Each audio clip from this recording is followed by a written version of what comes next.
All right, well, good morning. It is good to see you this morning. I think I have a dead battery up here, so if we can get a new battery or handheld, that would be great. It's good to have you here at Harmony Church this morning. If you are watching online this morning, we're happy to have you as well. First and foremost, I want to thank the church for the prayers that you have offered for my dad. Thank the Lord, yesterday he was able to come home to the amazement of doctors, to the amazement of my family. I'll tell you what, I was there last week and it was ominous, and yet the Bible says the prayers of the righteous are powerful and effective, and I believe that in this, the prayers of the people of this church made a difference in the life of my dad. And so he said to thank you for your prayers, and we appreciate that. God is doing some good things in his life, and we're grateful for that. Also, we need to be praying for Pastor Brian. He's at a different church preaching this week. We often have pastors preaching all over the state of California from our church, and so he's up at Concord this morning. So I would encourage you to pray with me, pray for him as you pray with me this morning. Let's go to the Lord in a word of prayer and invite him to be a part of our study this morning. Heavenly Father, we do just come to you giving you thanks and praise for the good things that you have done in the lives of people in this church. Lord, I thank you for the answer to prayer that we have, you have given us, Lord, in the life of my father. It has been a blessing. We are thrilled with that, and we give you honor for that. I pray, God, that as we go through our time together, just studying the Word this morning, that you would challenge us, that you would give us comfort, that you would give us strategies as to how to better handle the tribulations that we face in the ebb and flow of life that we go through, God. And we just pray first and foremost, Lord, that in this time, your Word would be glorified, and you would be glorified through your Word, God. Pray that you would speak to our hearts at this time. In your name, amen. Well, early on in Jesus' ministry, he begins teaching. And as he begins to teach, he begins to amass crowds of followers. People who begin to follow him and begin to say, you know what, this guy has some pretty powerful things to say.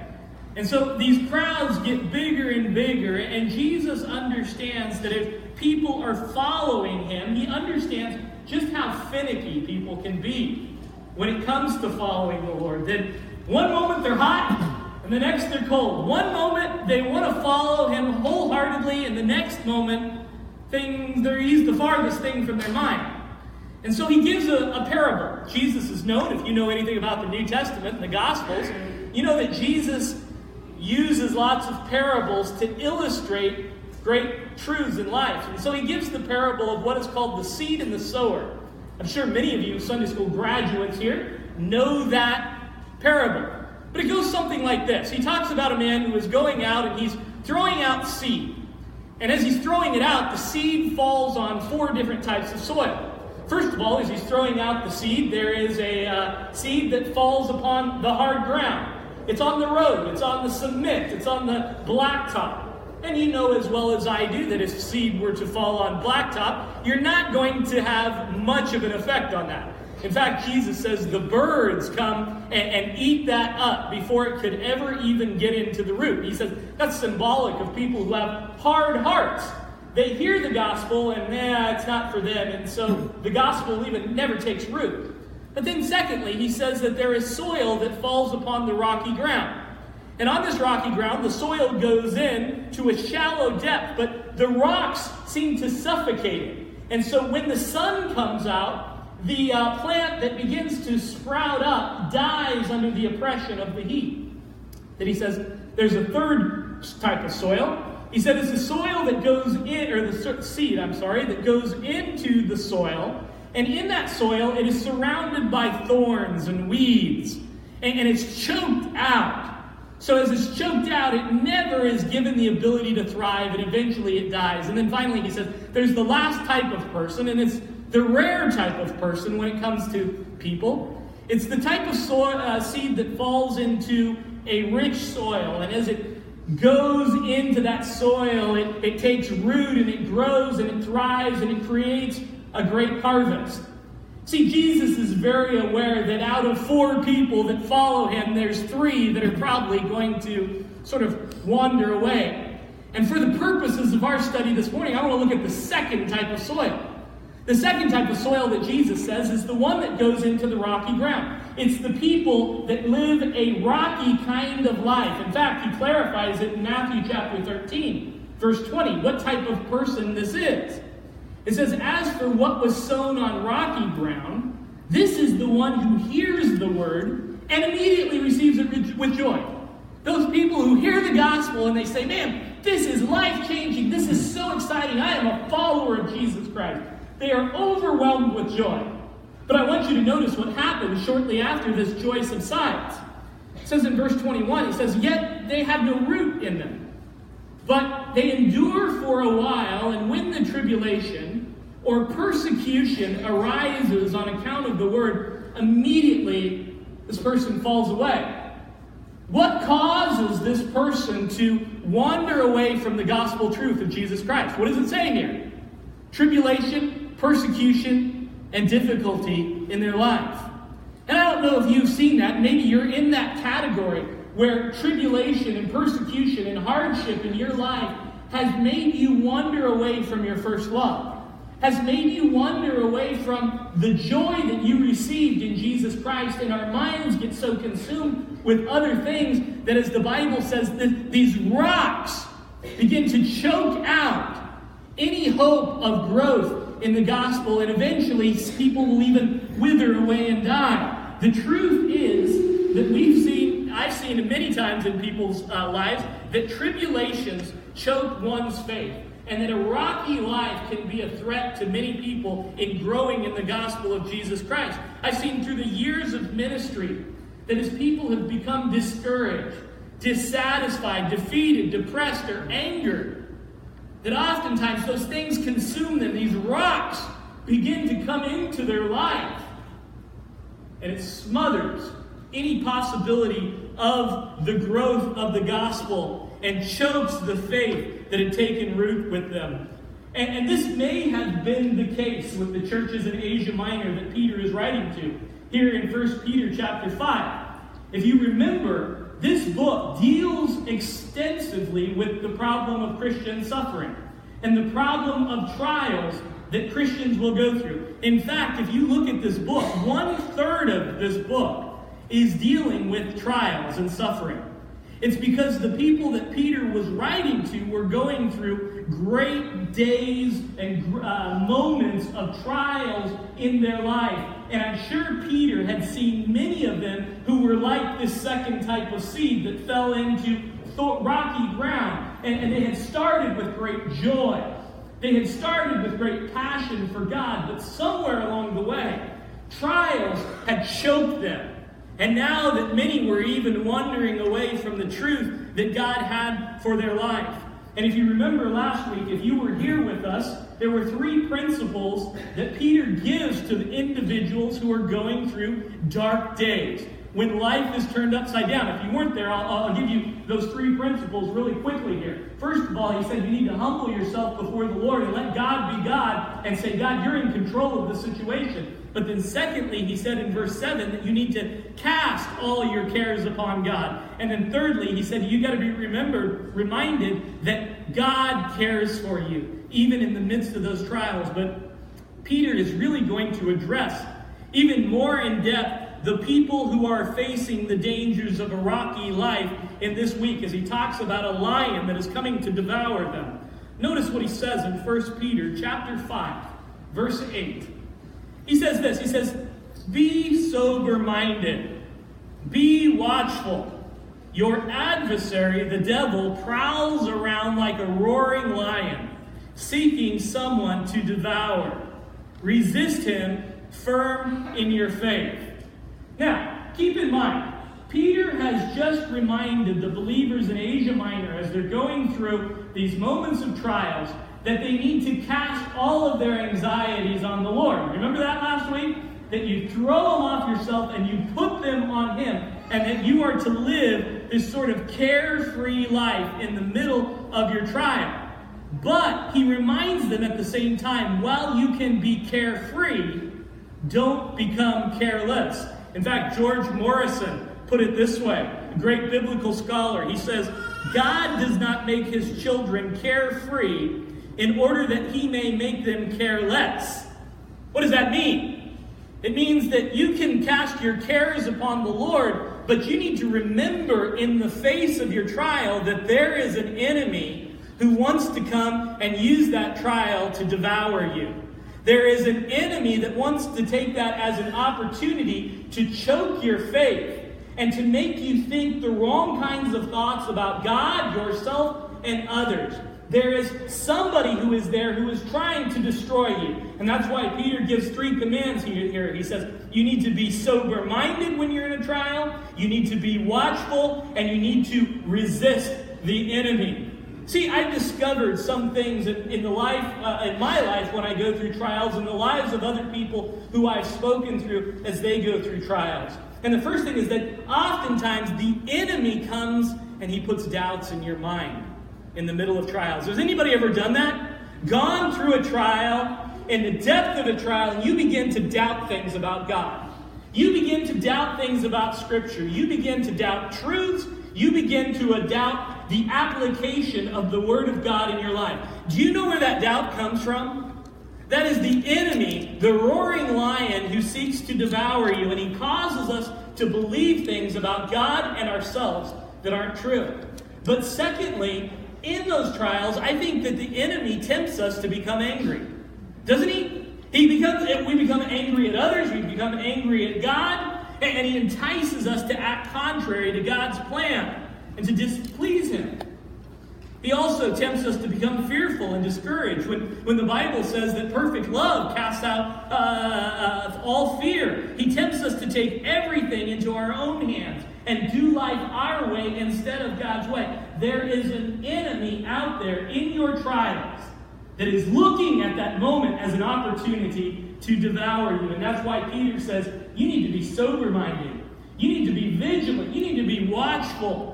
You need to be able to stand up and resist him. And if anybody knows those words, it's Peter.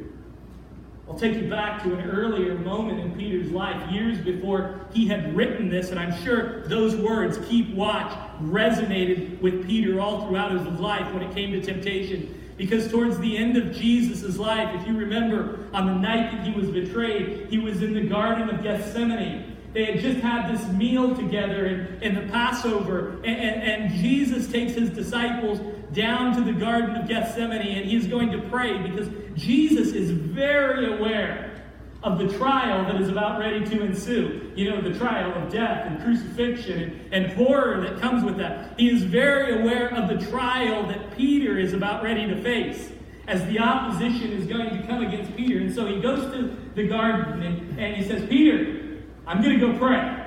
Serious times are with us.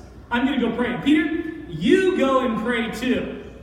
And Peter's thinking, yeah, sounds like a good idea. Peter's just had a big meal though, you know? It's in the garden at night, maybe a gentle breeze coming over and a nice evening. And Peter gets down and he starts praying. And like so many times in my own prayer life and maybe in yours, you get comfortable and before you know it, you're asleep.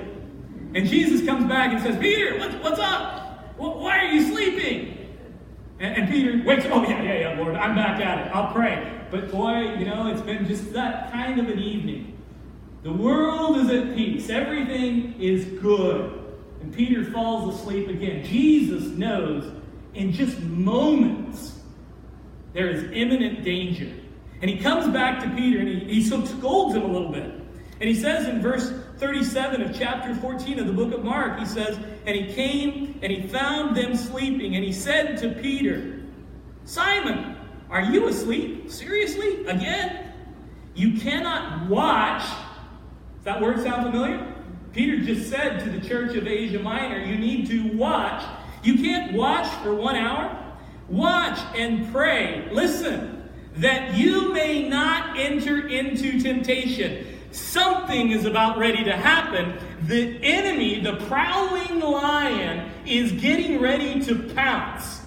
And he is going to try and throw some rocks your way and choke your seed. And you need to be vigilant, Peter. And yet Peter is there and he is just, you know, everything's good. I'm with the Messiah. I'm in the garden. I've had a good meal. We've had a good day. It's all easy. see it, and Jesus is saying, no, trials are coming. And in the face of those trials, you need to be sober-minded. There is a battle that is out there, and you cannot just relax in your faith. You cannot get careless.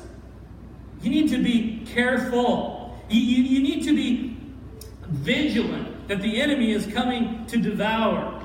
And you all know the story, I'm sure, if you've been in church at any time, that just about 10 verses later, what happens? Peter's biggest failure occurs. Remember that? He denies the Lord 3 times. Oh, if he would have just watched. If he would have been vigilant. If he would have been sober-minded. And I'm sure that sting is resonating with him. And so he goes to the churches of Asia Minor and he says, don't be like me.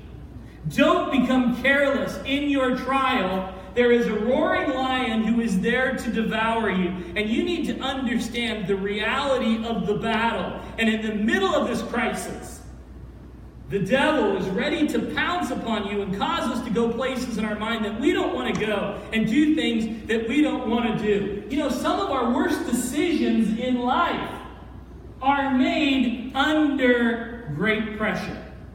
Is that true for your life? Hey, man, I've been in ministry long enough to know and talk with people who have made horrible decisions in life and horrible calculations in life in the moments of their deepest trials.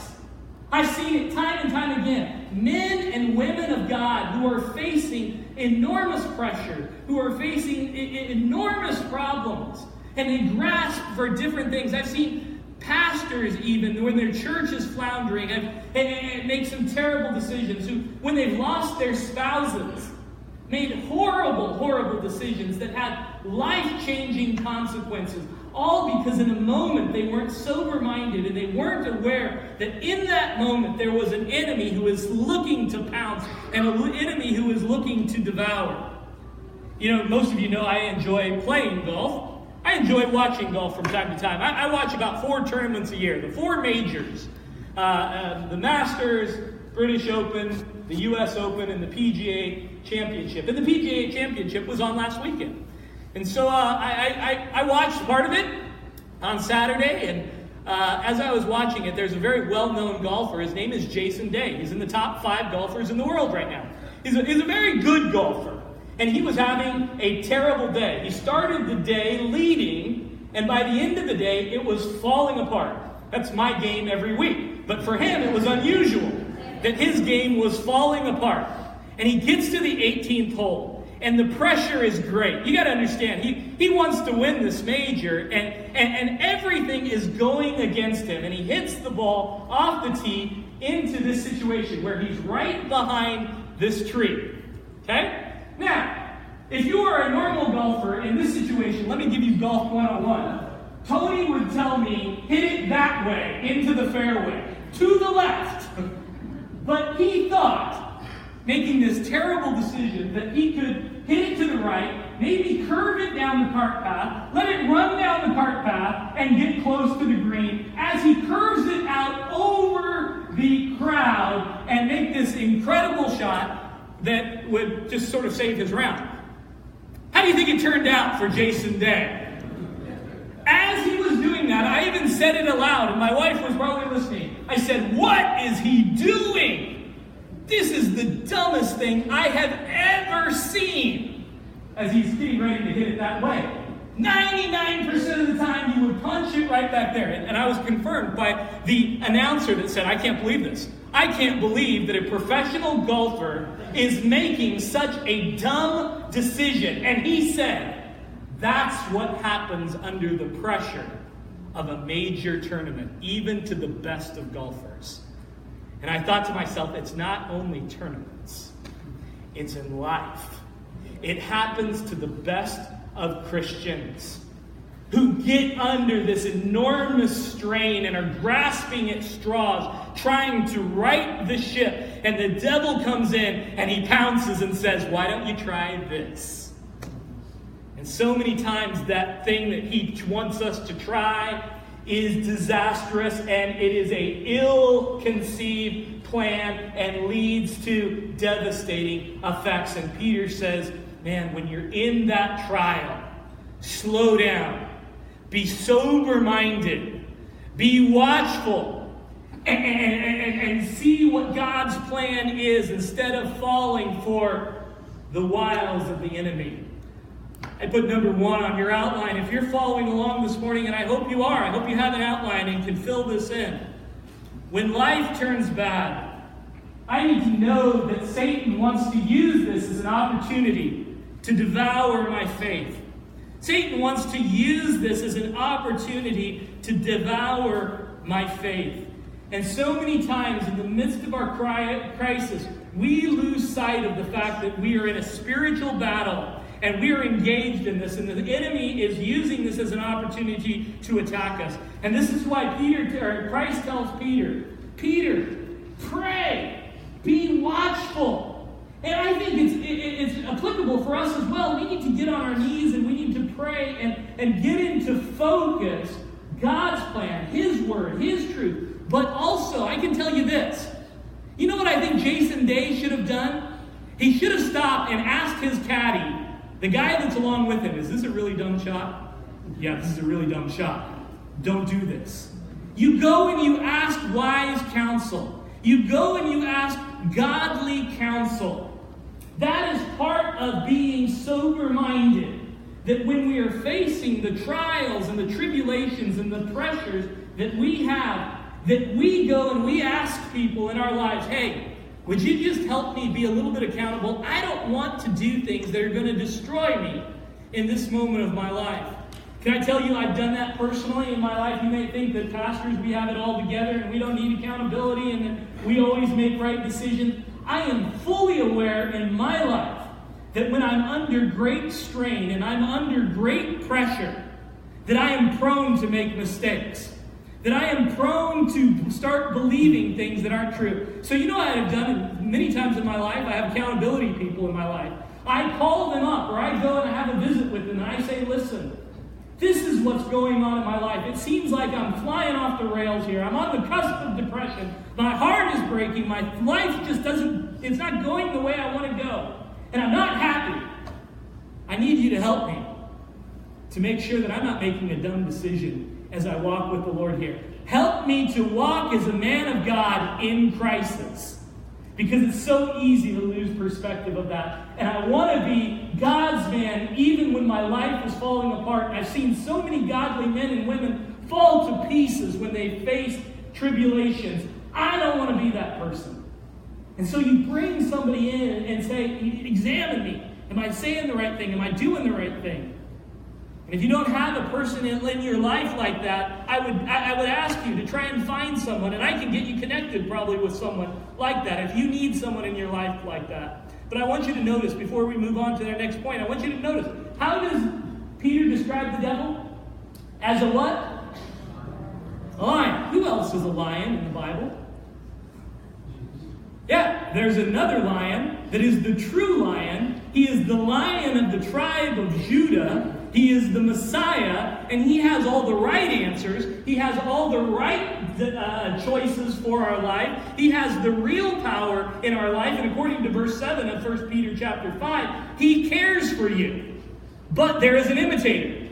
And that imitator is this roaring lion who is also powerful and influential. But he is going to try and convince you that his way is the right way. But instead of restoring and healing and caring for you, he is out there to devour you. See, the wise statement of the day when you're in the middle of a trial is this: don't fall for fake lions. Don't fall for fake lions. Because there are lions that are going to come and they're going to draw your attention. And you need to be sober-minded and make sure that it's the Lion of the tribe of Judah that you're following in the middle of your crisis. Don't fall for the first lion that comes along. Make sure that the lion you're following is the one that cares for you and gives rest to the weary instead of seeks to devour you. But notice what advice Peter gives next. 1 Peter chapter 5, verse 9. It says, resist him. This goes back to the enemy. Resist him firm in your faith. Now, this is the part we want to look at here. It says, knowing that the same kinds of suffering are being experienced by your brotherhood throughout the world. What does he say? Peter's next words of encouragement bring the brotherhood in, bring the believers from all over the world into the equation. Peter is basically saying, hey, I want you to understand, the trials that you're going through, they're not unique to you. Other individuals in the world are going through these great trials. There are other believers that are experiencing similar circumstances, and as they experience these similar circumstances, they are remaining faithful to the Lord. And if they are able to remain faithful to the Lord in the midst of these circumstances, I know that you can as well. It's what the author of Hebrews writes about in Hebrews chapter 10 and 11 and 12. The people in Hebrews chapter 10 are going through immense trials, great suffering. And the writer of Hebrews, and we don't know who that writer is, it says this. Recall the former days, after you were enlightened, you endured a hard struggle with sufferings. Some of us have that. Endure hard struggles with sufferings. And then he says, sometimes you were even publicly exposed to reproach and affliction, sometimes being partners with those so treated. For you had compassion on those in prison, and you joyfully accepted the plundering of your property, since you knew that you yourselves had a better possession and an abiding one. Then you drop down to verse 39, and he says this of these people. But we are not of those who shrink back and are destroyed, but we are of those who have faith and persevere their souls. Now, notice what he says. He says, now, I know that many of you have gone through great suffering, but I want you to understand what kind of family you're in. You're in a persevering family. You are in a family of believers that has faith and is able to endure in trials. And then he goes on in chapter 11 and he gives 19 examples of people specifically who persevered in trials. 19 different occasions. And then he gives 9 more, and we don't have their names, but in Hebrews chapter 11, verse 34, these are the kind of people he's talking about. He said, they quenched the power of the fire. They escaped the edge of the sword. They were made strong in weakness. They became mighty in war. They put foreign armies to fight. And women of them, they received back their dead by the resurrection. Some were tortured, refusing to accept release so that they might rise again to a better life. Others suffered mocking and flogging and even chains and imprisonment. They were stoned to death. They were sawn in two. They were killed with the sword. Then they went about in skins of sheep and goat. They were destitute. They were afflicted. They were mistreated. And yet, what did they do? They remained faithful to the Lord in all of those times. And so then he says at the beginning of chapter 12, he says, therefore, that therefore, remember, therefore is there for a reason. Therefore, this is what I want you to know. Since we are surrounded by such a great cloud of witnesses, let us lay aside every weight and sin that clings to so closely, and let us run with endurance. What is he saying? He's saying, because you are surrounded by these people, you are in this cloud. This is part of your DNA as a Christian, that when you go through trials, you can overcome. And because you're part of this marvelous cloud of people of faith, that when things get difficult, remember those people of faith, remember that they were able to endure, and you will be able to endure as well. And that is exactly what Peter is doing. He's saying, remember the brothers and sisters all around the world that are going through trials and they're standing fast. Do you realize, even in the midst of your trial right now, there are brothers and sisters all around the world that are going through much deeper trials, much greater trials. And they're standing fast. And you are of that same cloud. And you're able to do that as well. See, one of the strategies that we can use as we go through our trials is to look in the scriptures and see these heroes of the faith. But secondly, what I like to do is not only look at the heroes of the faith in the scripture, I love reading books about heroes of the faith. In church history, my wife and I just listened to a sermon of one of my heroes in church history, Adoniram Judson. I've read his book On the Golden Shore a couple of times. It's a big, thick book, but it has encouraged me and challenged me so many times in my life. Let me tell you a little bit about this guy, Adoniram Judson. young man, he decides that he's going to go and be a missionary over into India, and he just gets married to his wife, Nancy. And he and Nancy, after they've just been married, head across the ocean, and they head to India. And when they get to India, the missionary there says, hey, you know what? You should probably go to Burma. There's nobody preaching the gospel in Burma right now. And so Adoniram Judson takes his wife to a place where there is a great deal of suffering, where there is a great deal of death, where there's a great deal of disease. And they go and they begin to minister among a very hostile people to the gospel. And they minister for years, don't have a single convert for years. But after they are ministering for years, England goes to war with Burma, and any man who could speak English was considered a spy. So guess what happened to Adoniram Judson?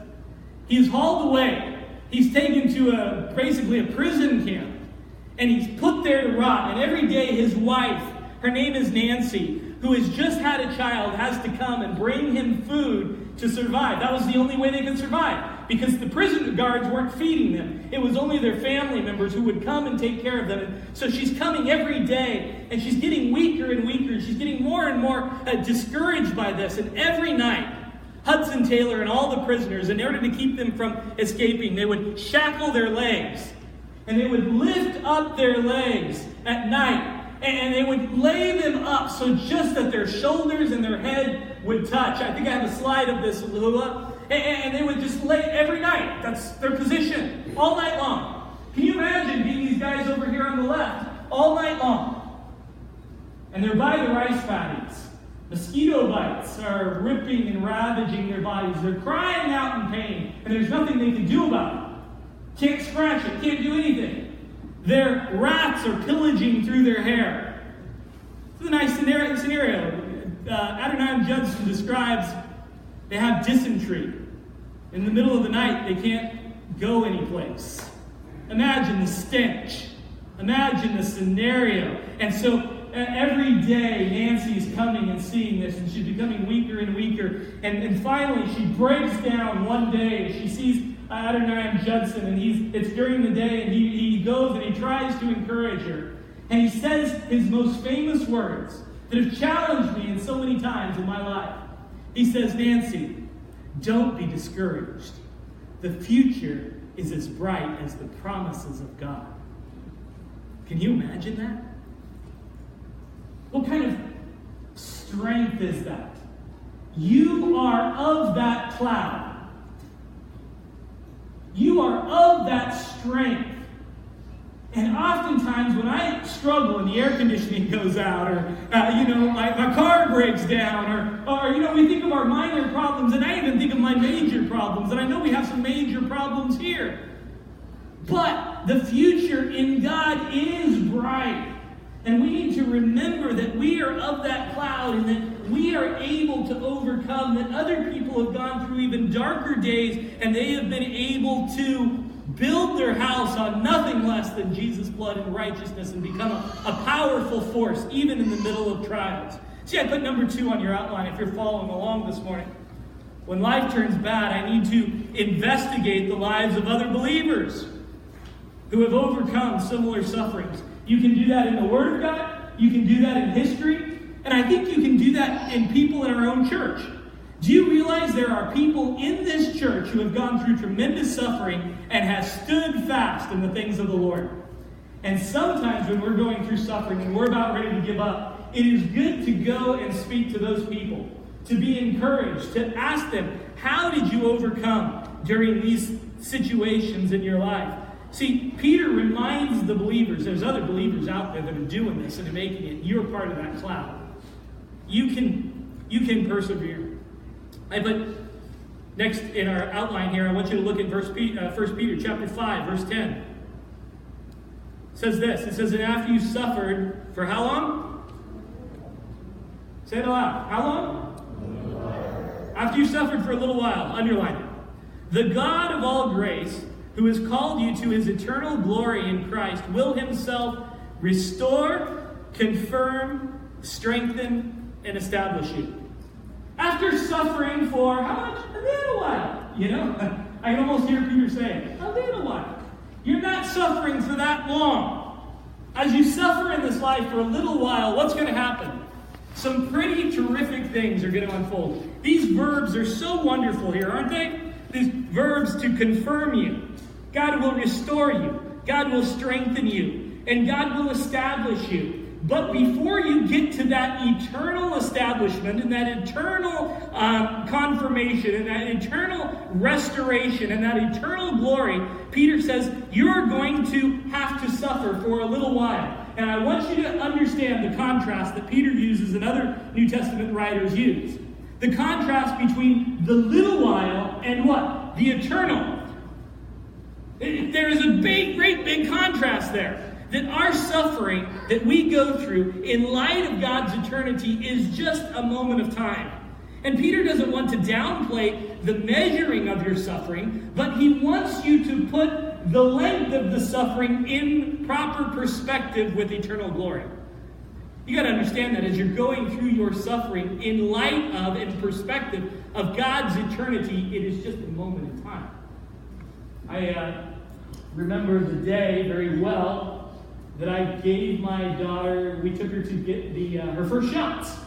She was just a baby. I think I have a picture of that. We thought we should get a picture of that because it was, such a nice memory. I know many of you have done that, and you don't enjoy that, do you?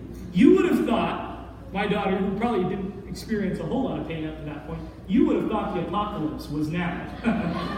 The screaming, the howling, the red face, I'm sure in the waiting room they thought we were torturing babies in this place. I had never seen my daughter howl quite like that for a shot that was just a prick. Right? Now, put that shot in perspective of a life that is 75 years. Say the average person lives about 75 years. Is that shot meaningful? After 75 years? Not really. You go back and you don't think, I get shots all the time. You go and think, 10 years down the road, oh, that shot. Oh, that one devastated me. That one has ruined my life. No, the shot is just a brief moment in light of life. And that is what Peter is comparing us to here. Your devastating things that are happening right now that are causing you to have a face like that, and I've had a face like that as an adult.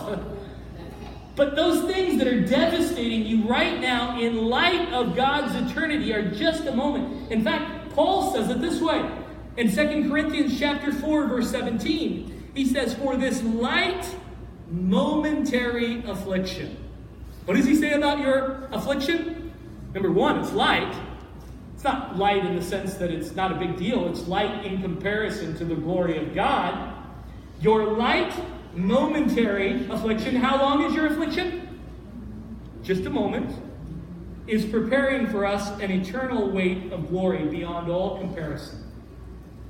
This is what the writers do. They compare the light, momentary affliction to the eternal glory of God. And what does he say? Your suffering is just a moment. So I looked up moment. I'm a word guy. I like to find up meanings of words. I looked up moment in the dictionary. Moment is this, defined as a very brief period of time. Goes on to say that it's a bit, it's an instant, it is a second, or it is a split second. Okay? So, your affliction is a second or a split second. Okay, so I did the math. You know how many moments you have in a year? Considering each moment is a second. We're having lots of moments here together this morning. Aren't you enjoying our moments together? Do you know how many moments you have in a year? According to my math, you have 31,536,000 moments in a year. Now, if a moment is just a split second, then you would have roughly 63 million moments in a year. Okay? Now, you multiply that by about 75 years, you've got a lifetime of moments, and Peter says that in comparison to eternity, your suffering is just that moment.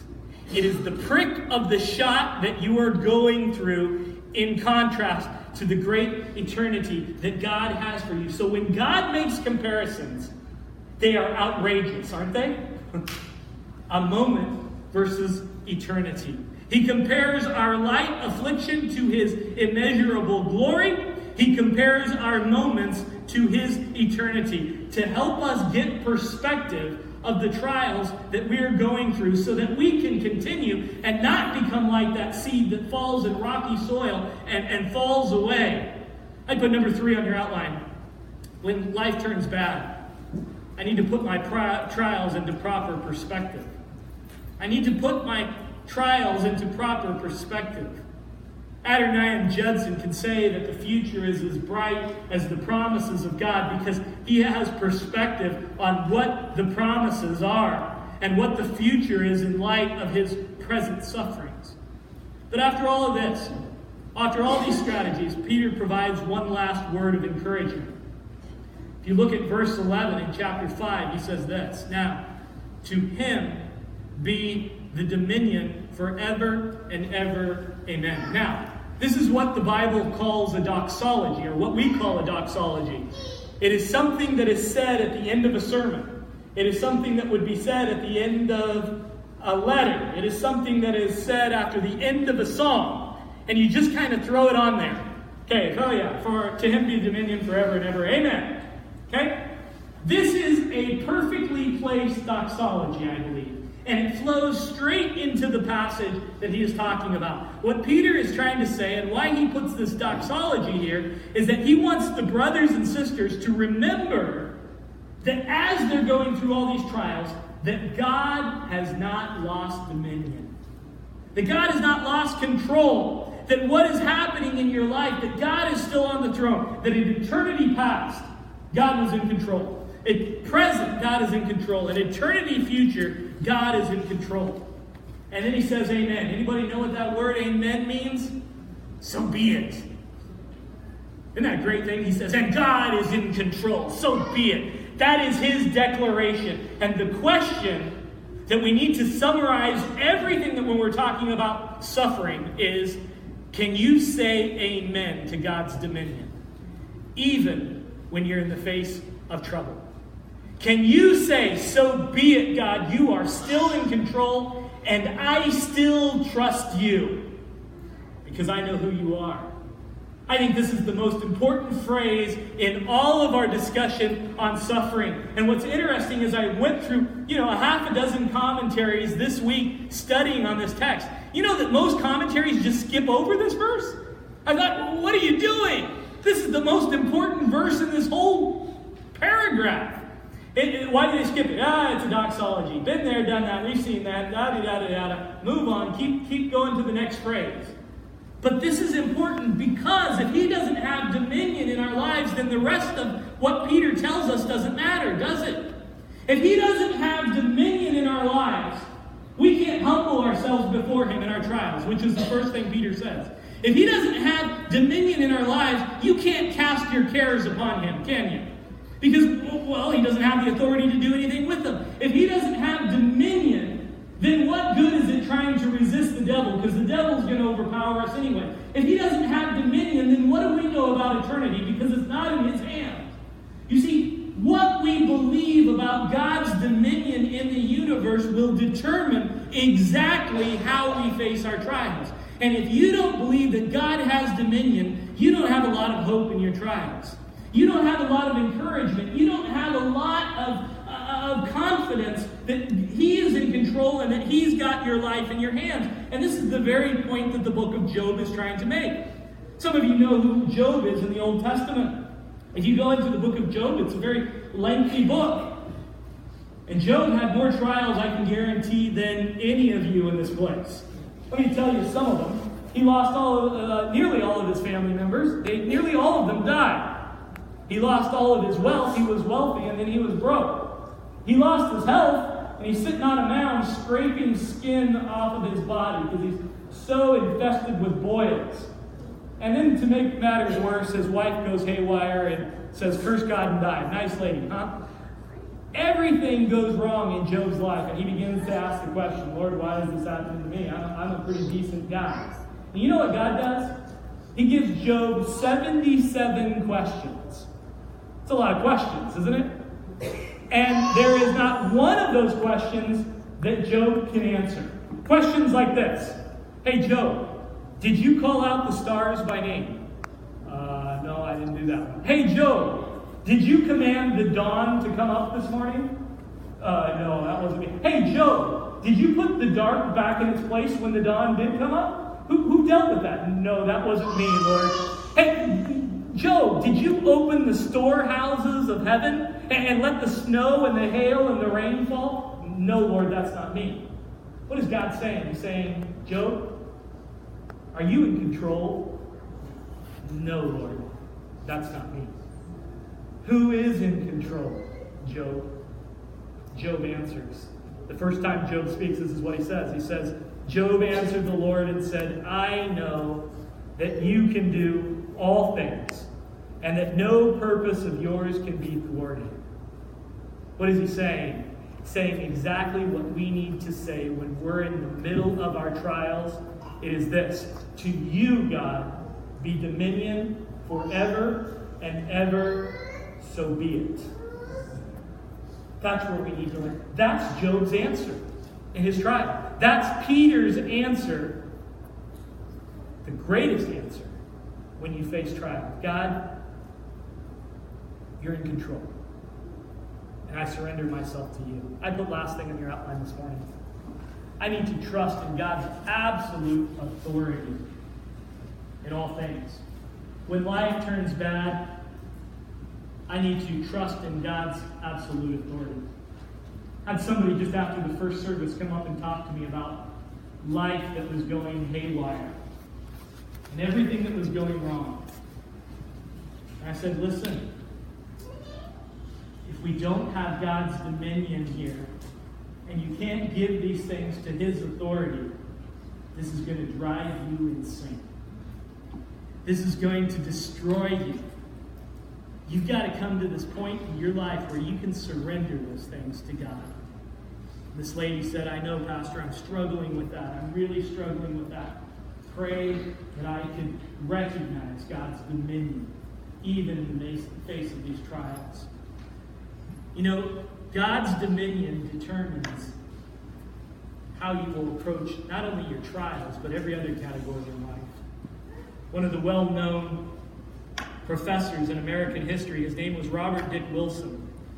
One of the most brilliant men of his time in the late 1800s, early 1900s, and he was the Hebrew professor at Princeton Theological Seminary. And one of his graduates was the famous pastor of the 10th Presbyterian Church in Philadelphia, Donald Gray Barnhouse, one of America's best-known pastors. 12 years after graduating from seminary, Barnhouse comes back to Princeton that was going through a metamorphosis of its own and beginning to diminish the authority of God and the Scriptures and the power of God and the ability of God to do things in people's lives. And Barnhouse got up and he preached, and Dr. Wilson came to listen to the sermon. And he went up to Barnhouse after the sermon in the old Miller Chapel, and he told him this. He said to Barnhouse, Barnhouse, if you ever come back again, I'm not going to come to hear you preach. I've only come to hear you once, and I'm glad that you are a big Goddard. When my boys come back, I come to see if they're big Godders or little Godders. And then I know what their ministry will be like. Barnhouse didn't understand that, and he asked him to explain, and Wilson said, well, some men have a little God, and they're always in trouble with him. He can't do any miracles. He can't take care of the inspiration of the Scriptures. He doesn't intervene on behalf of his people. They have a little God, and I call them little Godders. Then there are those who have a great God. He speaks, it's done. He commands, and it stands fast. He knows how to show himself strong on behalf of them that fear him. You, Donald, have a great God, and he will bless your ministry. I don't know what kind of God that you have. See, the truth is, if you have a big God, in the midst of your suffering, you have confidence. You have authority. You have hope. If your God has dominion from eternity past to eternity future, when you are standing in the grips of peril, you can stand and say, but I know who my God is. And He's big. And He can do all things. And He can take care of the likes of me when I'm facing this trial. It's not just in suffering, but it's everything. Does God have dominion? When that question is settled in your mind, you can respond properly to every situation that life throws at you. But here's the deal. God doesn't have dominion. If you don't believe that, let me tell you what kind of seed you are. You're a seed. When the trials come in, boy, you're in a dangerous place. Because you're not confident in the gospel. You're not confident in the truth of God. And when the pressure comes, I've seen so many people who didn't have that outlook of God's dominion in their life wither away. But you are the cloud of witnesses. It has God's dominion. Do you believe that in your life? That God is over everything? Really, it's the most important decision that you can make on this earth. What do you believe about God's dominion and authority in your life? Let's pray together.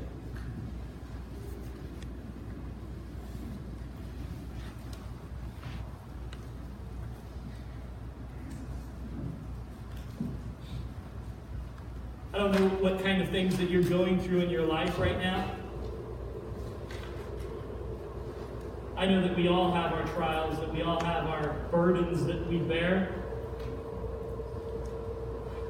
We all have difficult things that we go through from time to time. And I know for a fact that there are people in our church that are going through some very dark days.